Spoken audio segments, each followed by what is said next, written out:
下大学。这算贵吗？豆的豆，还是然后它萝卜我超喜欢吃。它的表皮也是沙沙的鲜。爱喝茶，我是文人。芝麻糊好红，处理好，可能这咬下去也很弹。一窝鸡，鱿鱼块，鱼骨。morning， 现在是早上8点18，然后已经准备好了。今天起得巨早，因为今天我们要去长隆动物园。昨天真的是超级无敌累，虽然我们没有去很多景点，但是我们在西华路逛了真的特别久。后面在陈家市那边呢待了很长的时间。昨晚的晚餐其实很好吃，因为我们去了一家有点像餐厅式的那种大排档，然后点的食物真的是感觉每一个都是英菜，然后味道也是巨无敌好吃。没有在 vlog 里面拍出来，但是如果你没有追踪我的 ins 的话，应该有看到我 po 的晚餐。然后呢，现在我们要出发去长隆动物园啦。今天起得太早了，我现在已经开始好饿。照例点好车了，今天感觉有一点风。天气呢还是一样灰灰的，我感觉就算他们出太阳，还是会比较阴沉沉的感觉。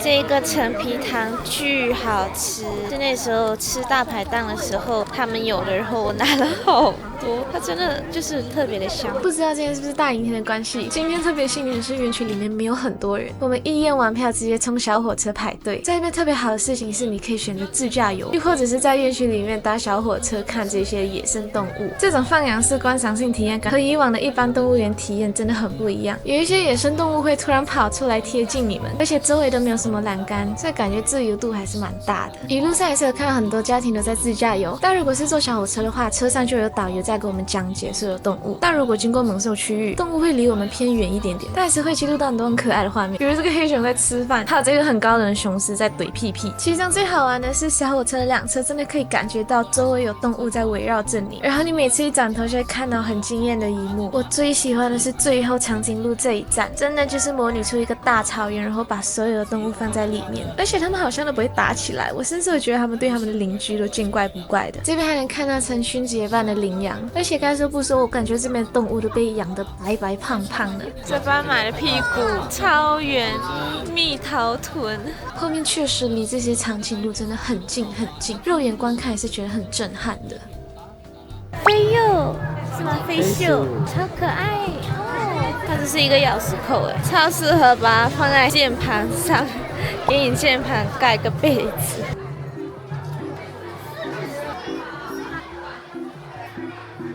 今天感觉超冷，然后呢，我只穿了件短裤，然后我出来看到它有卖牛杂，它萝卜看起来很不错，点一份试一下。我已经开始闻到它的香味了。买了一份萝卜牛杂，底下叠了一些萝卜块，然后它萝卜闻起来挺香的。今天突然降温降太多了，然后拿一碗热腾腾的牛杂，胃都暖起来了。因为我们今天也没吃早餐就来了动物园，结果没有想到手上捧着这碗牛杂，吃起来还怪香的。接着就这样水灵灵的去逛下一站。我们来到这边好像是类似比较多哺乳宝宝动物的地方，而且他们的性格都很害羞，都会偷偷藏起来。而且我们还在那边看到老虎的仔仔，看起来肥肥嘟嘟的，超可爱。中间还划分了一个区域可以喂食小袋鼠，害羞。我们现在在白虎院区隔壁有一个小餐厅填饱肚子，因为刚好我们还吃完还可以在这个白虎院区看他们的表演。我们现在在这边吃饭，然后呢，他们就在那边看表演了。我还是觉得刚刚我吃的那个白萝卜牛杂特别好吃，我决定了，等一下我要再买那个。我们点了面。面，还有吃到一半忘了拍了的炒饭，啃了一半的鸡腿，还有一些杂物。他们夜区里的食物都蛮好吃，但目前我最喜欢的还是刚刚我吃的那个白萝卜牛杂。哇，那白萝卜滴满那个牛杂汁，还有那个白萝卜汤，真的是超绝。而且刚刚就是我特别冷嘛，然后我吃的时候就很香。它其实也不是什么特殊的表演，其实就基本上是他们有特定的时间会喂食他们的白虎，而在这个时候呢，就会看到很多长得白白胖胖的白虎会出来，然后其实也只是隔着一个玻璃，然后可以看他们出来活动一下。如果嫌人群比较多的话呢，就可以先在隔壁先吃饱，再来看一下。我们刚刚的午餐全点的这些完整版还没吃过的，除了这个黑松露马蹄鲜虾云吞没点，这1、2、3、4都点完了。炒饭不错，面也不错，我觉得那个杂物特别好吃，火腿也好吃。买了个爆米花，它还是一个白虎的主题，超可爱。接着继续往下逛的话，就开始看到一些爬禽类还有鸟禽类。刚好考拉也在隔壁，只是他们现在都一直在睡觉。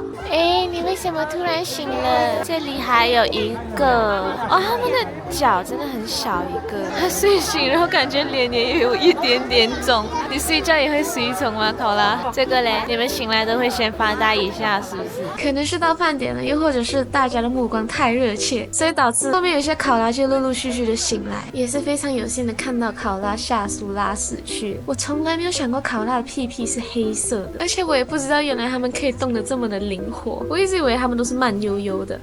请问你是来自重庆吗？你为什么可以吃辣椒？对啊，真的可以吃辣椒。不辣吗？这里的熊猫性格每一个都超鲜明的，有一些真的就很认真的在干饭，完全不想要理你；有一些真的只想要休息，完全不想要营业。这只熊猫浑身上下都透露一种老人感，是怎么回事？还有遇到一只超臭美的熊猫，真的很爱跟镜头互动，而且还会对着你笑。它真的好像知道自己长得很可爱，也很上进，一直在那边疯狂的撒娇。怎么走路还哼哼唧唧的？这个也睡着了，但他这个睡觉姿势太搞笑了，血液不会全流到他的脑袋吗？他不会头痛吗？现在是傍晚5点半，我刚从长隆动物园回到酒店，然后呢，我现在超级无敌饿，点了好多外卖，因为感觉今天在逛动物园的时候，只顾着逛，也没有这么好好吃饭。吃完之后呢，我们今晚要去看马戏团。我的外卖到了，哦，你好啊。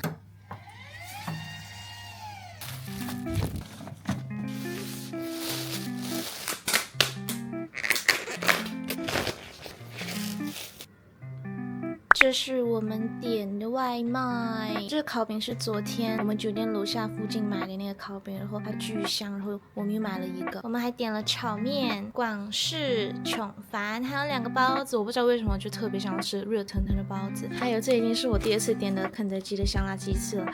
我超喜欢吃，然后这个是我的第4杯奶茶了，来这边就是天天喝奶茶。你看我的床头柜有超级多的水，因为呢，我就是属于那种典型起床要喝超级无敌多水的人。好，饼的馅料还是有剁椒在里面的。之前吃的就是梅菜猪肉馅。广式肠粉，到了广州这么多天，我还没吃到肠粉。我点的这好像是瘦肉加蛋，吃肠粉必加蛋啊。好没好吃？一吃就有吃外卖的感觉。懂我意思吗？懂。可是我想要吃那种有小推车的，超好吃，大包子。鲜肉包好吃，如果有那个点饺子的辣椒酱就好。我真的超爱碳水加碳水的组合，一个肠粉，一个包子，还有一个刨冰，还有面。我很喜欢吃这种包包的，它们有各种不一样的，但是我觉得它们看起来都很像。炒面，这是我们在广州第4天，其实我们每天晚上都希望可以路过那种小餐车，然后会被那种城管追的那种，但是我们没遇到。是他们的那种牛河。哇哦，它给好多牛肉，萝卜丝、洋葱。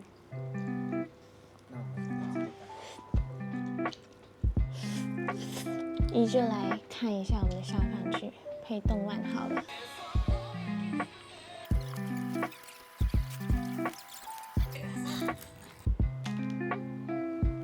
了一套厚实一点的衣服，外面现在就是降温，都说特别冷。现在的话，准备出发去看马戏团喽。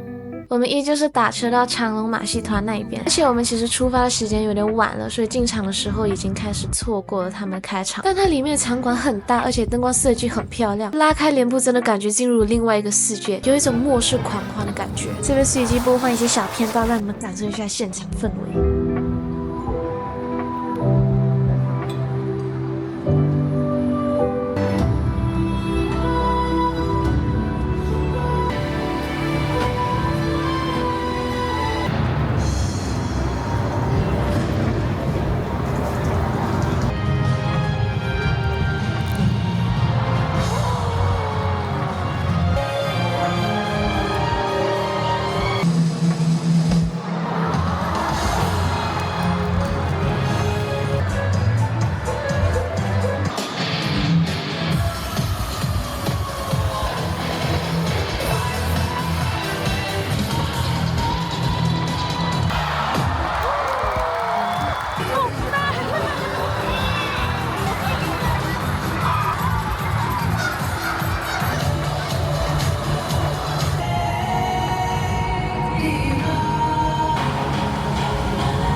10点约的车，硬生生是睡到了10点才起床。冷天起来真的是太困难了，你们都是怎么做到的？我人都快困没了，感觉已经来不及了，把化妆包拿车上化妆吧。这就是我起晚的代价。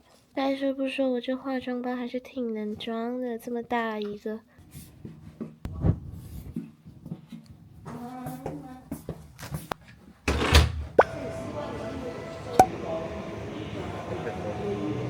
就是昨晚看马戏团回到来也挺晚，所以基本上没有怎么休息好，然后今天一大早出发佛山顺德一日游，直接带你们无痛穿越到佛山。而且今天的佛山超冷，我觉得每次来广州他们一夜降温超恐怖，而且在边他们是湿冷嘛，所以体感会更冷。当时从车上下来，真的感觉脑干都被冻僵了。你是无林根的废柴，去那边当杂役。到佛山第一站，我们是先到佛山祖庙，然后在这边会有叶问堂和黄飞鸿纪念馆，这2位不愧是佛山最具有代表性的人物，在这边确实能看到咏春拳历史还有一些洪拳文化。我是的确有在努力的学习，但是感觉拍下来姿态是有点丑陋。除此之外呢，在这景区里面还可以看到有一些岭南古建筑，还有不少电影相关的展览。佛山真的是巨冷，今天就是刮了一股妖风。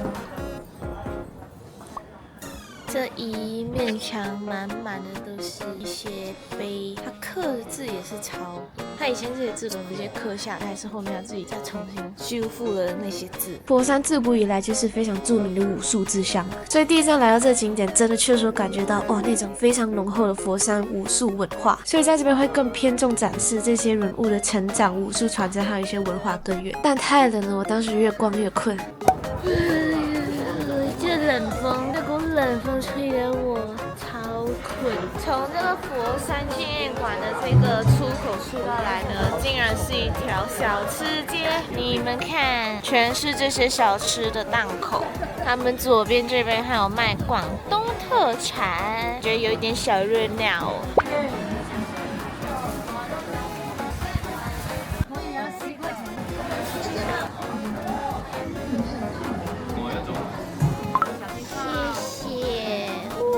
起来很不错哎，超大块，但它是20块一个，这算贵吗？我也不知道。点了一个肉夹馍，它感觉肉块给的特别足。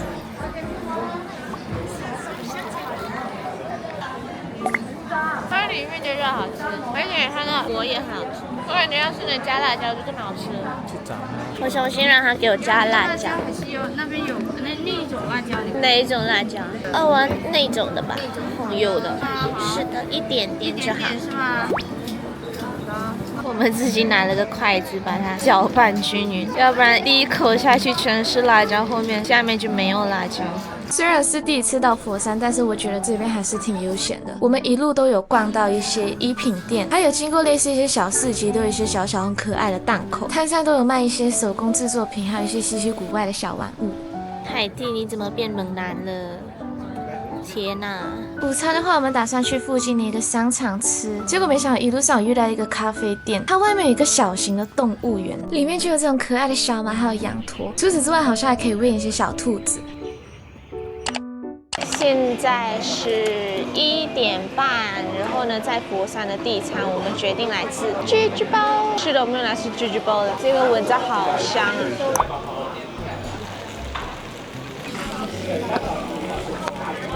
这个新上的是玉米羹，这里的居居包上来的时候全部都在翻滚着，还有这个菜一直在那边滋滋作响。这里面看起来有很多的很碎的小蔬菜，除了玉米之外，还有蘑菇、鸡蛋花，反正整个东西闻起来都是挺清甜的感觉。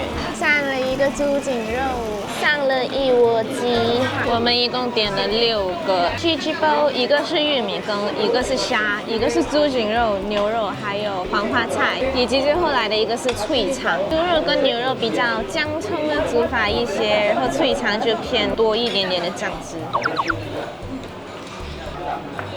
我最好奇的是这个玉米羹，所以如果说居居包是那些菜可以放在瓦包里面一直在那边抢，它那个玉米羹我是没有听过的。这还有2个，吃起来像玉米浓汤的感觉。好吃，那玉米羹里面有海鲜呢，有小虾，可以吃到一个海鲜，可是我不懂是什么。可是喝的时候完全没有喝到海鲜味，只有玉米的味道。直到我咬到那个鱿鱼块，还有那个虾仁，我才知道里面原来有海鲜。裹满了咸淡的玉米。我们点的这个虾仁玉米居居包是有咸蛋黄的，吃起来口感是偏沙沙的，猪肉片蛮大块的，好多大葱跟葱姜哦，吃起来超香。鸡肉排感觉它的表皮也是烤到焦焦的，底下的那个油，你看，天哪，看起来就好吃。虽然感觉都他们的酱色都比较深一些，但是脆肠是甜口的。感觉虽然是甜口的，但是也是蛮下饭，而且他们的猪颈肉很嫩诶，猪颈肉就很广式的那种用葱梅，就比较重一些。它的牛肉片你能吃到有麻椒的味道诶，它牛肉好吃，可是那个牛肉跟猪颈肉看起来用的很多的配菜佐料都是大葱以及葱姜蒜，颜色也很相似，感觉就是不同的肉类而已。但是它吃起来我没有想到它原来里面有麻椒的味道。不好意思，它不是麻椒的味道，它是刚刚吃进去的时候，它有一点点椒味，我不知道是什么椒。我刚刚说是麻椒，是因为要吃到后面的时候有一点点孜然的感觉。它原来后面有放孜然，鸡肉的话就有照烧汁的感觉，只是感觉比较偏华人式的，因为它放的那个葱真的很重，有大葱的味道。但是就是那种典型的照烧汁，只是葱味重一些。虾的话就是沙沙的咸蛋味，我最喜欢玉米羹跟那个猪颈肉，其实脆肠的口感也很好吃，只是因为它是甜口的。我个人口感是觉得下饭还是咸口的话会比较好。再舀一勺玉米羹，这玉米羹真的很好喝哎。甜品给我们上了一个烤布雷，但大家都说它好甜。它确实好甜哦，但是味道是不错的。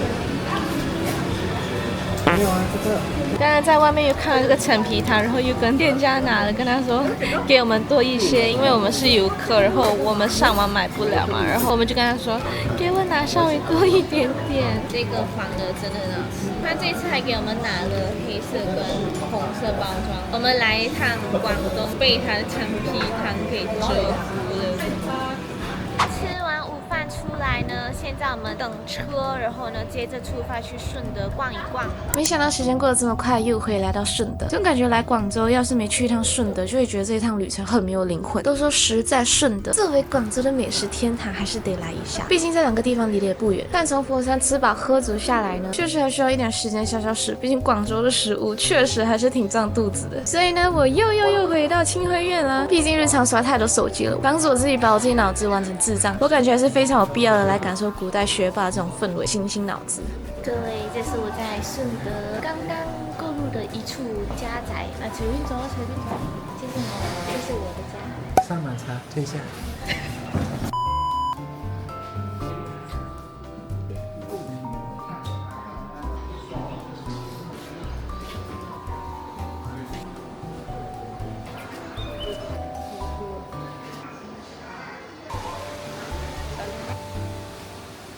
雅士街视察，茶论道是文人在山水间的闲情逸趣。他们在诗意的苑林里观苑赏景，寻求一种意境和豁达。所以我爱喝茶，我是文人。我是俗人。没有，只是我爱喝的是奶茶而已啦。没有啊，你是文人，待会的奶茶我就先帮你取消掉了。你在好孤寒啊！我是俗人啊，我们听不懂这些文理文气的，就是不要吗？取消了。我要2杯。哇，我想象不到，如果这个景色能下大雪的话，全部铺盖一层层的雪，多好看！从清辉苑出来呢，也差不多快天暗了，所以已经是5点半了。我们到顺德的时候其实蛮晚了，然后呢，我们逛了一会儿清辉苑出来，然后决定在顺德附近随便逛逛，因为我们才刚吃完午饭。逛了差不多之后呢，再决定我们是要在顺德吃晚饭，还是回我们酒店那边吃晚餐。虽然说是随便逛逛，但是在广州基本上就少不了美食。但目前我是还没有在顺德吃任何的糖水，趁这个机会来吃一下。我们现在随机走进了一间甜品店，然后打算吃点甜品，因为外面的风实在是太冷，然后晚上感觉刮的风又变多。目前看起来还是挺不错的哦，看得出来这家的推荐全是双皮奶，但是呢，本选手不爱吃双皮奶，我还是对芝麻糊感兴趣。我们点了一个杨枝甘露双皮奶，还有红豆的豆腐花。顺德的豆腐花比较不一样一点，看起来有点像布丁的样子。我给我自己点的是汤圆，芝麻糊汤圆。我真的是，我对甜品来说，我只爱吃芝麻糊和红豆绿豆水。这个的话呢，说的是凤凰奶，跟双皮奶来说的话，它可能会比较糊一些。还有这一个，我们还点了炸牛奶，超级无敌圆的汤圆。这家在顺德的芝麻糊，比起我们在广州吃的那个，它这个磨的会比较细一些，而且咬不到芝麻粒。这种真的是就是超级无敌的细。这家很好吃哎，这家超好吃。我觉得汤圆汤到。你怎么了？你怎么不说话？快点告诉我，你上个礼拜干啥？汤圆咬人是它汤圆里面是没有馅料的，就真的只是纯汤圆。但比较奇怪的是，后面我又吃到有花生馅料的汤圆，感觉他们是混合放在一起的。我感觉来到广州最幸福的事情是，感觉每一家店走进去都平平无奇，实际卧虎藏龙。每一家店你没走进去吃一下，都不知道它原来这么好吃。这些天基本上都吃得饱饱的。我们现在的话就是叫车，然后准备去我们的晚餐店。我们的晚餐吃什么？桑拿鸡。桑拿鸡。说实话，其实我一直都知道有桑拿鸡这一道菜，但是我完全没有吃过，所以我真的很好奇它的味道到底是怎样。而且这家还是家人找到带我去吃的，光是外观来说，餐厅超大间，感觉就好像进入了一栋大别野。这个是店家给我们吃桑拿鸡应该点的蘸料。我们这家桑拿鸡餐馆在非常非常隐秘的位置。刚才我们的车拐进了一个地方，看起来是完全不像是有任何餐厅的。结果没想到一下车，这个餐馆就超级无敌大。那锅汤烧滚了之后呢，刚刚店家终于把那一盘鸡给放上去了。然后呢，他说要等3分钟就能吃了。第一盘蒸了这个桑拿鸡之后呢，它之后还会再叠加一层鱼。蒸完鱼了，最下面那个汤，店家和我们说那是最后喝的。我不知道为什么视频你们有看得这么冷静，但这盘山南鸡真的很绝。我觉得没有任何一个广东人是不喜欢吃这种白鸡沾那种鸡酱来吃的吧。它酱好好吃，它连同香菇、还有冬虫草、还有青菜一起去蒸呢。再来一块鸡，上了一个鱼骨。鱼骨的话，它已经帮我们处理好了，可能要把鱼肉片成片，然后再上锅拿去蒸。上面看起来是用了一些酱料拿来蒸，还是拿来煮，又撒了好多的葱花。试一下鱼骨，它虽然说是骨，但是我感觉还是蛮多肉的。